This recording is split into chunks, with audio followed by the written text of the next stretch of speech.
Hello everyone. आज एक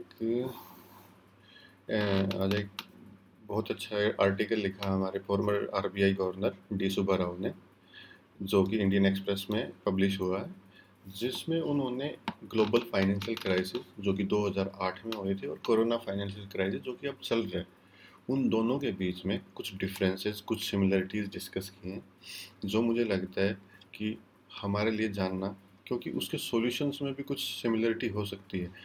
तो इसलिए मुझे लगता है कि हमारे लिए जानना ये काफ़ी, और हमारी नॉलेज एंड एनहेंसमेंट के लिए काफ़ी अच्छा रह सकता है। तो चलो हम शुरू करते हैं। तो शुरुआत उन्होंने कहा है कि जो पहली उनके बीच में जो डिफरेंस और सिमिलरिटीज़ हैं, वो है ओरिजिन और ट्रांसमिशन। तो सबसे पहले तो जो ओरिजिन, हम जीएफसी मतलब ग्लोबल फाइनेंशियल क्राइसिस जो 2008 को हम आगे से जीएफसी बोलेंगे। जो जीएफसी ओरिजिनेट हुआ है वो फाइनेंशियल सेक्टर से हुआ है, मतलब बैंक से, फाइनेंशियल इंस्टीट्यूशंस, फाइनेंशियल इंटरमीडिएरीज, उनके उनसे ओरिजिन हुआ था। लोगों ने उस फाइनेंशियल क्राइसिस में अपनी वेल्थ, अपनी सेविंग और बहुत सारे पैसा, रिलेशनशिप, बहुत सब कुछ खोया, जिसकी वजह से जब उन्होंने पैसा या अपनी वेल्थ खोई, तो उसके साथ साथ में उनकी उनकी डिमांड, उनकी कंजप्शन कम हो गई, जिसकी वजह से प्रोडक्शन और सब्सिक्वेंटली ग्रोथ रेट भी बहुत कम आ गया। इसीलिए उसको फाइनेंशियल क्राइसिस बोले गए थे। तो ये फाइनेंशियल क्राइसिस से, फाइनेंशियल सेक्टर से स्टार्ट हुआ और हमारी रियल इकोनॉमी तक आ गया। अब इसी के कंट्रास्ट में जब वो बात करते हैं कोरोना फाइनेंशियल क्राइसिस की, तो कोरोना फाइनेंशियल क्राइसिस में उन्होंने बताया कि ये रियल इकोनॉमी या किसी भी इकोनॉमिक सेक्टर से के बाहर से ओरिजिन हुआ है। ये एक पेंडेमिक स्प्रेड था, जो चाइना के हुआई प्रोविंस से स्टार्ट हुआ और जिसने दुनिया की फाइनेंशियल सेक्टर्स को बहुत बुरे तरीके से अफेक्ट किया, जिसकी वजह से बहुत ये फाइनेंशियल क्राइसिस बोला गया। अब इसको इसने ये शुरुआत हुई हेल्थ सेक्टर से, और ये फाइनेंस में कैसे पहुंचा, सिंस ये एक पेंडेमिक था। पेंडेमिक होने की वजह से सबसे पहले चाइना ने खुद को लॉकडाउन करना पड़ा। सिंस जब चाइना एक एक्सपोर्टिंग कंट्री है, वर्ल्ड का एक एक्सपोर्टिंग हब है, तो वहाँ से सप्लाई चेन ब्रोक हो गई। अब सप्लाई चेन ब्रोक हो गई तो वहाँ से जो कुछ तो रॉ मटेरियल भी जाता था, कुछ इंटरमीडिएट थिंग्स भी जाती थी, जिनको और ज़्यादा रिफाइन करके कुछ और प्रोडक्ट बनने थे। तो एक सप्लाई चेन ब्रोक हो गई, जिससे डिमांड भी स्लम्प होगी और ग्रोथ भी सब्सिक्वेंटली नीचे चलेगी। और जब ये पेंडेमिक स्प्रेड हुआ तो दूसरों देशों ने भी खुद को लॉकडाउन करना पड़ा, जहाँ से डिमांड भी कम हो गई। तो मतलब ये है कि सिंपल सप्लाई और डिमांड की जो बीच में एक बहुत बड़ा ब्रेक आ गया। ना तो सप्लाई जनरेट हो रही थी, ना डिमांड जनरेट हो रही थी, दोनों बिल्कुल ही डिस्ट्रेस में थी। अब इनके सॉल्यूशन के बारे में उन्होंने क्या बोला कि जब जीएफसी को उनको सोल्व करना था, तो उनके बीच में एक सेंट्रल जो चैलेंज था, जो मेन चैलेंज था, कि वो था कि फाइनेंशियल सिस्टम में लोगों का फेथ डेवलप करना, कि उनको दोबारा से फेथ हो, क्योंकि बैंकिंग हमारी टोटली फेथ पे काम करती है। बिकॉज जब आप बैंक में पैसा जमा करवाते हो तो इसी फेथ के साथ करवाते हो कि जब भी हमें ज़रूरत पड़ेगी हम बैंक से पैसा ले लेंगे और बैंक हमारा पैसा दे देगा। तो वो जो फेथ था वो रिस्टोर करना था, और जो बैंक और फाइनेंशियल इंस्टीट्यूशन थे उनको रिहेबिलिटेट करना था, दोबारा से रिकवरी करके उनको अच्छी पोजीशन में, अच्छी हेल्थ में लेके आना था।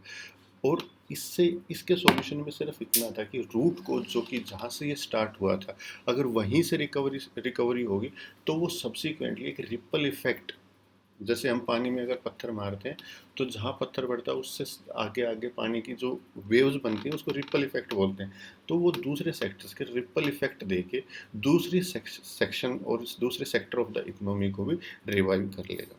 लेकिन पेंडेमिक में, जो सीएफसी का पेंडेमिक है, उसमें कुछ डिफरेंट सिनेरियो है, क्योंकि सॉल्यूशन साइंस से आना है। हालांकि सिमिलरिटी है कि जब प्रॉब्लम साइंस से आई है तो सॉल्यूशन भी साइंस से आएगा, वहाँ प्रॉब्लम फाइनेंस से आई थी तो सॉल्यूशन भी फाइनेंस से आया। लेकिन यहाँ पे दिक्कत कहाँ है कि अगर वहाँ पे फेथ रिस्टोर हो जाएगा तो दोबारा से बैंक अपना रिवाइव करना होगा और फिर कुछ अलग और पैकेजेस लगा के उसको रिस्टोर किया। लेकिन यहाँ पे ये पब्लिक कॉन्फिडेंस बनाना कि ये अब दोबारा से नहीं होगा, ये बहुत मुश्किल काम है। बहुत ही डिफ़िकल्ट चीज़ है कि सब लोगों में एक पब्लिक कॉन्फिडेंस जनरेट करना कि ये हम बहुत लो लेवल पे आ गया कोरोना और अब ये आगे नहीं होगा या इससे ज़्यादा नहीं फैलेगा। तो इस तरीके से इसमें पब्लिक कॉन्फिडेंस बनाना बहुत मुश्किल वाला काम है। तो बैंक और हालाँकि हालांकि फाइनेंशियल स्टिमुलस वहाँ भी दिए गए थे, फाइनेंशियल जो मॉनेटरी पैकेज है, यहाँ भी गवर्नमेंट और आरबीआई दोनों काम कर रहे हैं, लेकिन सॉल्यूशन का जो पेंडेमिक का सॉल्यूशन है वो नहीं मिल रहा है, क्योंकि ये जो पैकेजेस हैं वो सिर्फ इस लॉकडाउन टाइम में, इस पेंडेमिक के टाइम में सिर्फ ऑपरेशंस को रन करने के लिए है, ना कि उस प्रॉब्लम के सॉल्यूशन के लिए। अब दूसरी प्रॉब्लम के बारे में हम बात करते हैं कि इसकी जो प्रॉब्लम है उसमें जो सॉल्यूशन के लिए हम जा रहे थे कि उसमें सिमल्टी एसिमेट्री कैसे है सीएफसी और जीएफसी में। जो जीएफसी ओरिजिनेट हुआ, जो सब्सक्राइब, ये तो बहुत नॉर्मल चीज़ है कि ये जो सब प्राइम मॉर्टगेज सेक्टर से यूएस से हुआ था और इसने सारे देश को, सारे दुनिया को अपने गिरफ्त में कर लिया था। सेम सीएफसी में भी हो गया, चाइना की हुबई प्रोविंस से स्टार्ट हुआ और इसने भी सारे देश को, बट इससे आगे इसमें कोई सुब्बाराव जी का कहना है इससे आगे इसमें कोई सिमिलरिटी नहीं है, क्योंकि जब यू इसमें सॉल्यूशन में क्या है कि अगर जीएफसी का सॉल्यूशन प्रॉब्लम यूएस से स्टार्ट हुई थी, अगर यूएस की फाइनेंशियल स्टेबिलिटी रिस्टोर कर ली जाए तो वो subsequently stability, financial stability restore सारे देशों में हो जाएगी। लेकिन सीएफसी में ऐसा बिल्कुल भी नहीं है कि वो अगर एक देश में कोरोना ख़त्म हो गया तो दूसरे देश में कोरोना अपने आप ख़त्म हो जाएगा, ऐसा नहीं है। क्योंकि इनफैक्ट ऐसा हो सकता है कि एक देश में कोरोना ख़त्म हो गया और उसमें अपनी वहाँ से उसने अपने कनेक्शन बनाने स्टार्ट कर लिए तो कोरोना वापस आ जाए। तो ये इसके सॉल्यूशन में बहुत बड़ी एसिमेट्री है। तो इस तरीके से हम जब तीसरी प्रॉब्लम पे चलते हैं, तो तीसरी प्रॉब्लम जब आती है वो होती है पॉलिसी इंटरवेंशन से, कि पॉलिसीज़ में पॉलिसी इंटरवेंशन क्या हुई। अब जीएफसी की जो बात थी वो, उसमें सबसे बड़ी चीज़ है कि जीएफसी ने पूरे वर्ल्ड में को इक्वली हार्म नहीं किया था। यूएस ज़्यादा प्रॉब्लम में था, चाइना बहुत कम प्रॉब्लम में था। तो इस तरीके से उसका जो प्रॉब्लम का है, एक दूसरे को सहारा लगाने वाली बात थी कि एक दूसरे को सहारा लगा सकते थे, क्योंकि एक इंडिया भी कम इफेक्टेड था। जिस तरीके से चाइना ने, जैसे एग्जांपल ले लेते हैं, चाइना ने उस टाइम पे फिस्कल स्टिमुलस दिया था वर्ल्ड इकोनॉमी को फ्लोटिंग स्टेज में रखने के लिए। और उसी तरीके से अगर इंडिया पर्सनल लेवल पे बात किया जाए तो आरबीआई ने खुद अपनी रेट्स को कट करके ज़्यादा फाइनेंशियल स्टिमुलस मार्केट को दिया था।